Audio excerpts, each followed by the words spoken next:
In this edition of Back in History, we bring to you the story of the cordial relationship which existed for many years between Ibrahim Badamasi Babangida and Mamman Vatsa, but which ended in the execution of Mamman Vatsa by firing squad during the military presidency of his best friend, Ibrahim Badamasi Babangida.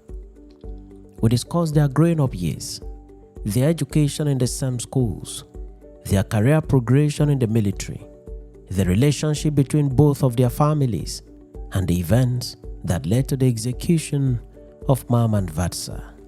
Welcome to this edition of Back in History. Babangida and Mamman Vatsa were the best of friends. They had several things in common. As young men, they grew up together for the better part of their lives. Mamman was born in December 1940, while Ibrahim Babangida was born in August 1941. They started primary school at about the same time as children. On completion of their primary school education, they were both enrolled at Government College Bida in present-day Niger State. Vatsa and Babangida were classmates at Bida.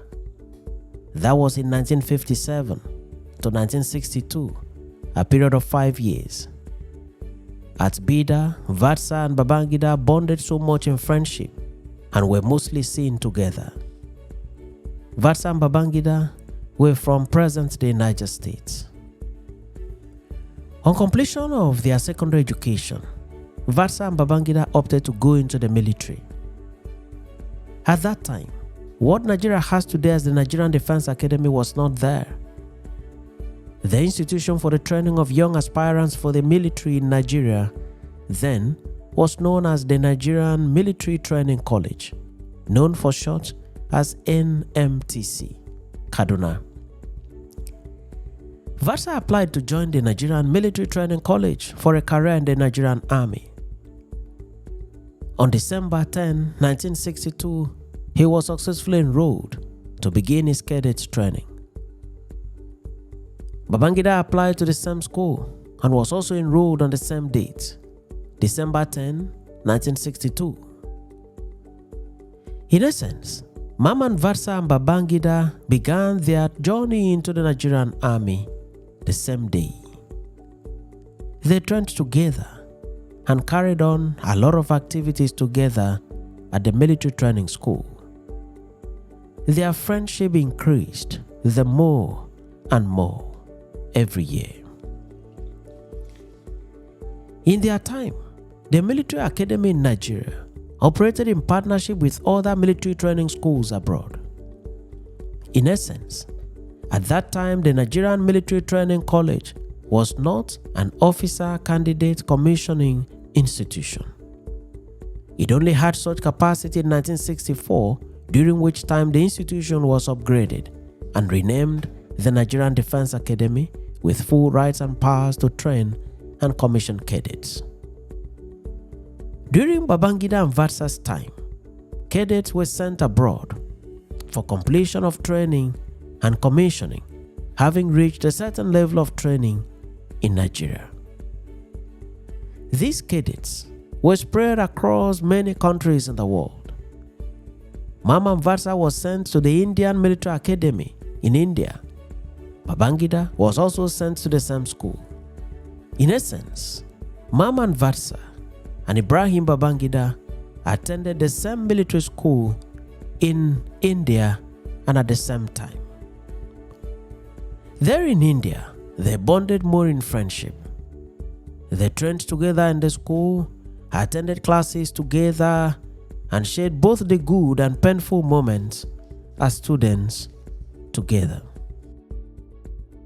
They were forward-looking young men, and on record time, they completed their training and were both commissioned in India as second lieutenants in September 1963. They then returned to Nigeria and reported to the military authorities, from where they were deployed to military formations around Nigeria as officers. They served in several military formations from time to time, but kept in touch with each other and spend some public holidays together. Mamman spent part of his annual leave in Babangida's house, and Babangida did same in Vatsa's house. Mamman and Babangida were so close and bonded in friendship that some persons thought that they were related by blood or family relationship.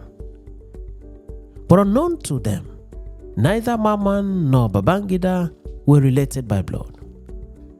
They were young, vibrant, and forward-looking men with shared goals and aspirations. When they each opted to marry and have their families, each of them played vital roles for the other at the marriage ceremonies. Mamman was married to an Efik woman from Cross River State who later took the name Sophia. It is reported that when Mamman celebrated his wedding to Sophia, his best man on the occasion was Ibrahim Badamasi. When Babangida got married to Mariam King from Delta State, Mamman mounted the horse in honor of Babangida. Babangida and Mamman were like inseparable twins. Their friendship was so deep. When they started raising children, their children played together, and in some cases, they spent holidays together. Under the Nigerian military, training and retraining of officers at home and abroad is like an article of faith. It is still the case till today. Several soldiers are repeatedly sent to attend courses to be in sync with current happenings and developments in their fields of specialty. Babangida and Mamman attended several of such trainings. It is reported that whenever Mamman was sent on course, he moved his family to stay with Babangida's family. Whenever Babangida was sent on a course, he moved his family to stay with Mamman's family till his return. This is how close Mamman Vatsa and Ibrahim Badamasi Babangida were. This friendship lasted for several years, and many persons thought that the friendship was going to last for many more years up to their retirement from the military. But this was not to be. Mamman and Babangida were going to end their relationship, and the ending was irreconcilable and bitter. It was to end in the death of Mamman, and ironically, the death was to be authorized by his friend of many years, Ibrahim Badamasi Babangida, who at this time was the military head of state of Nigeria. Mamman's death was by firing squad. Mamman was implicated in a coup plot and was therefore arrested. The story has it that it was on 23rd December 1985. It was in the middle of the night. Everywhere was quiet. A lot of people had gone to bed. Mamman was in his study at his residence at Roman Street, Ikoyi, Lagos State, Nigeria. Lagos was at the time the capital of Nigeria, and Ibrahim Badamasi Babangida was the military head of state. Mamman was a poet and a writer of novels. While Mamman was in the study, his wife Sophia was in the bedroom watching television. The children had all gone to bed. Mamman received a telephone call from the military that Babangida had sent for him and that Mamman was needed without delay whatsoever. Mamman left the study and entered the bedroom to inform his wife about the call. The wife protested that it was too late in the night and that Mamman should phone his friend Babangida to shift the meeting to the following morning. As a soldier, Mamman was under a command, and the command needed to be obeyed first before complaint. Mamman dressed up to honor the invitation. Unknown to Mamman and the wife, immediately the call was made to him. A detachment of fully armed soldiers were deployed to move towards his residence. As the debate with his wife was going on, the soldiers arrived at the residence. The detachment of soldiers was led by Lieutenant Colonel U.K. Bello, who was Babangida's ADC. Lieutenant Colonel U.K. Bello was lower in rank to Mamman, but he had the command of the commander-in-chief to bring Mamman to him.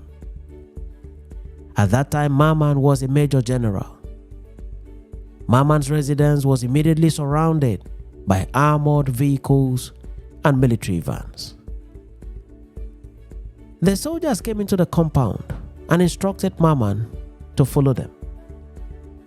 Sophia insisted that if the soldiers would take her husband away, then she had to follow them.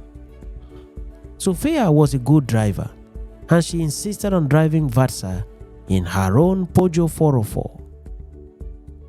Mamman Vatsa requested that the children be woken from sleep to enable him to hug them before embarking on the journey. The children were woken up and Mamman hugged them one after the other. Mamman would never have this opportunity again in his lifetime. He then stepped out and entered his wife's vehicle to join the soldiers.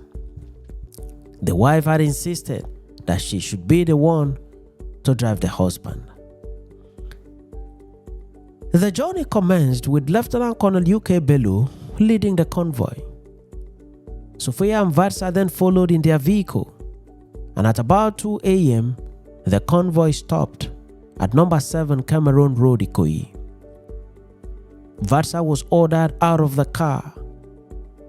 Vatsa turned and gave his wife a hug.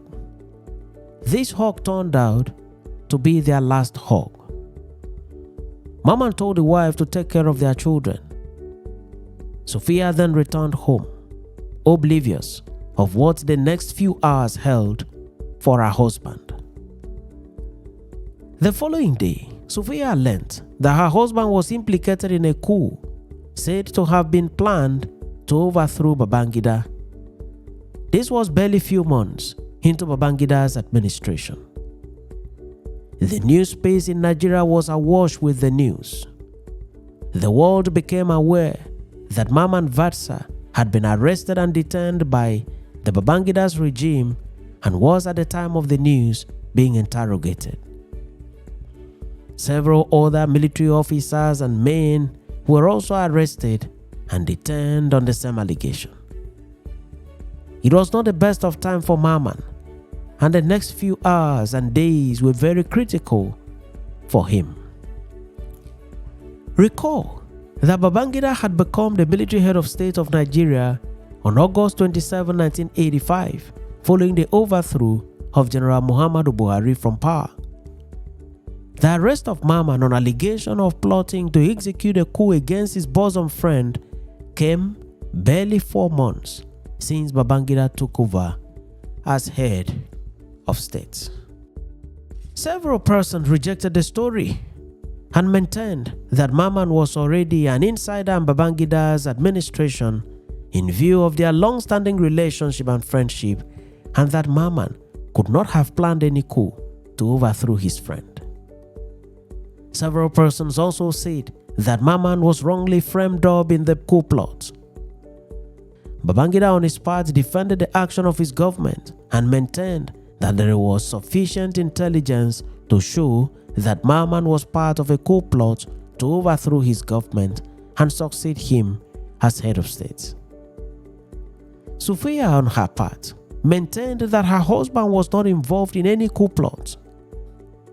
While the back and forth arguments were ongoing, the military was set to begin the trial of Vatsa and co, and there was no indication that the military would back down. Not even the closeness of Babangida to Vatsa appeared likely to change the situation. All plans were in place, and a trial in a military court-martial was as sure as the rising of the sun. It was the responsibility of Major General Domkat Bali as Minister of Defense and Chairman Joint Chiefs of Staff to appoint soldiers to constitute the special tribunal. A special military tribunal was immediately constituted to try Mamman Vatsa and the other persons arrested on the same allegation. Major General Charles Ndiomo was appointed as the chairman of the tribunal. Charles was of the Education Corps of the Nigerian Army. He was from present-day Bayelsa State. It should be noted that at the time, Bayelsa was in Rivers State. Charles first attended the University College Ibadan, where he graduated with a degree in humanities before joining the Education Corps of the Nigerian Army, where he grew through the ranks to become a senior ranking officer. The lot fell squarely on him to chair the panel that had the enormous duty to determine the fate of Mamman Vatsa and others. Others appointed as members of the tribunal were Brigadier Yerima Kure, Commodore Motola Nyako. Motola Nyako later became the civilian governor of Adamawa State upon his retirement from service. Other members were Colonel Rufus Kukbolati, Group Captain Anthony Ikazubo, Lieutenant Colonel D. Mohammed, and Alhaji Mamman Nasarawa, who was a commissioner of police at the time. The judge advocate was Major A. Kajewa, while the prosecution team comprised of Colonel Lawrence Owumarogie, Major N. Madza, Major B. Makonju, and Captain Y. A. Amadu.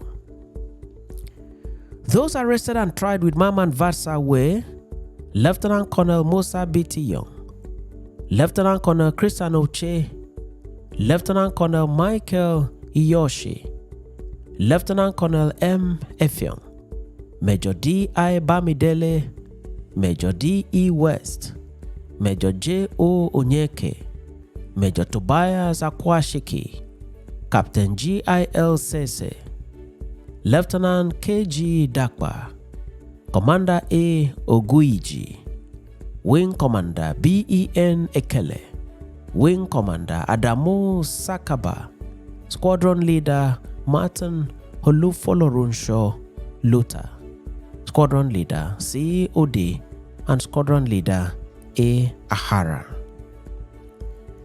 As noted earlier, Mamman pleaded not guilty to the charge. He maintained that he was innocent and that he could not have worked with any person or group of persons to seek to overthrow his bosom friend and brother of many years.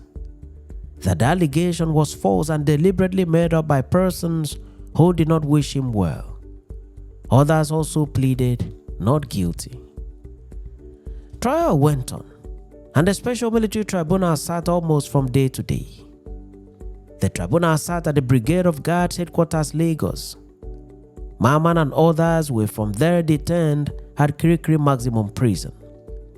While at Kirikiri Maximum Prison, Mamman sent a note to his wife saying, quote, "Do not beg my friend Babangida any further. Take care of the children. I know it is not easy, but God will help you." End of quote. It is reported that Mamman had great love for his wife, an Efik woman of Cross River State origin, who later took the name Sophia upon her marriage to Mamman and conversion to Mamman's religion.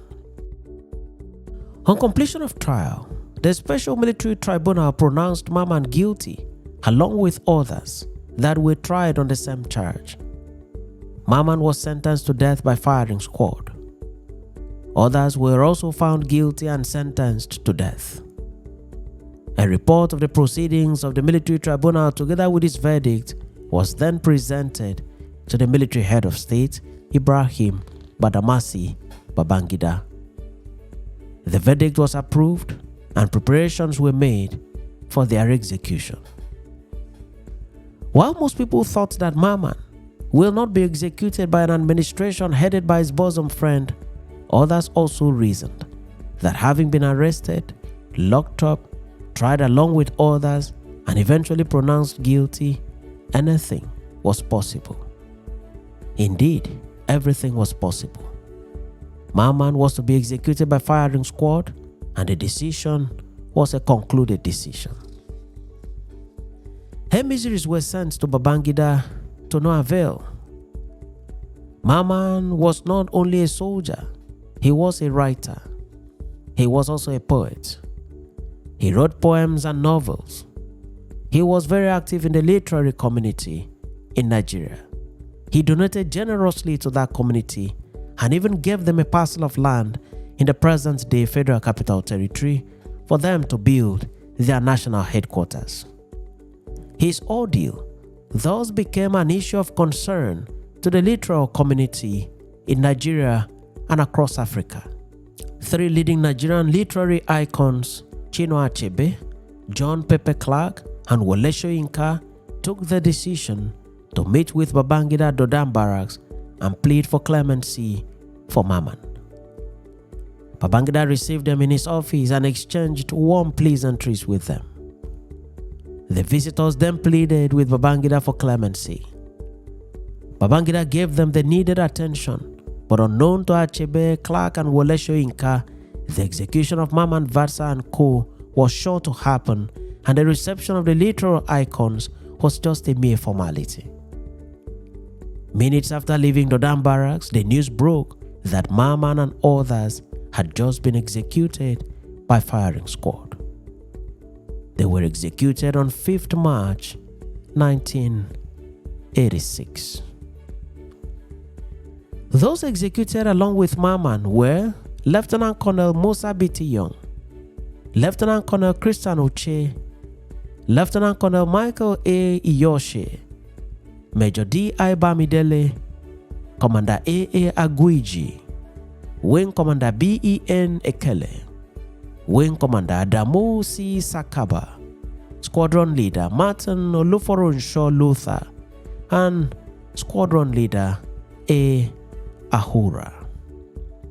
Their execution sent jitters across military barracks in the country and across the civilian population. It is reported that when Mamman was to be executed, he requested that his wristwatch and wedding ring be handed over to his wife Sophia. This was indeed an emotional moment. The execution was recorded on video and handed over to the head of state for his view. Following his execution, his wife Sophia went back to her husband's house in Kaduna, where she lived with their 4 children, Haruna, Fatima, Jibril, and Aisha. Life was certainly not the same again for them. Sophia, who had always maintained that her husband did not plot any coup against Babangida, lamented on several occasions that her husband's body was never released to her for funeral and closure. She wrote letters to President Olusegun Obasanjo to open an investigation into the execution of her husband and others, and to prosecute Ibrahim Badamasi. None of this was, however, done by the Obasanjo administration, and it is not clear if it will ever be done by any other administration. As noted earlier, Mamman Vatsa and Ibrahim Badamasi Babangida were childhood friends. They were both from present-day Niger State of Nigeria. They shared the same faith. They attended government school Bida, where they were classmates. They both attended the Nigerian Military Training College Kaduna. They were both sent to the Indian Military Academy by the Nigerian government for completion of their military training. They both returned to Nigeria and served in several capacities in the military formations. In an interview with Ademola Adegbamibe of the newsnigeria.com, published in April 2014, Sophia narrated her husband's relationship with Babangida in the following words, quote, "There was a special relationship between Mamman's family and Babangida's family." She narrated further, still on quote, "When we got married, I thought IBB and my husband were of the same family. The two of them wore the same size of dress and same size of shoes. IBB would drop his dirty wares in our house and put on my husband's wares. When IBB traveled out for further military training, IBB, would always entrust his children and wife to the care of my husband. My husband mounted a horse when IBB and Mariam got married, and also bought them their first set of furniture from Levantes on hire purchase. IBB was also my husband's best man during our wedding. This is how close IBB was to my husband and how close my husband was to IBB. End of quote.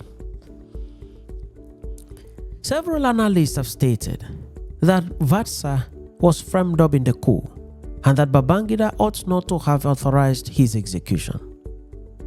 On his part, Babangida has had cause to respond to this issue on almost every interview that he has granted to the media. He has always maintained that there was strong evidence against his friend Mamman.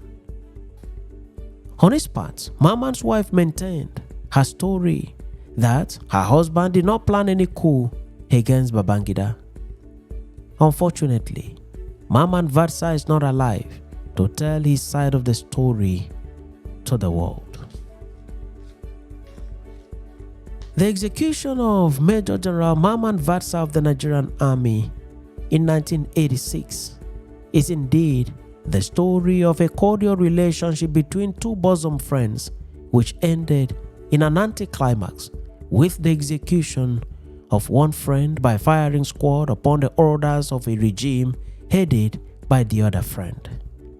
The execution of Mamman Vatsa and co shall remain in the history books of Nigeria and Africa and in the consciousness of Nigerian citizens for many more years to come.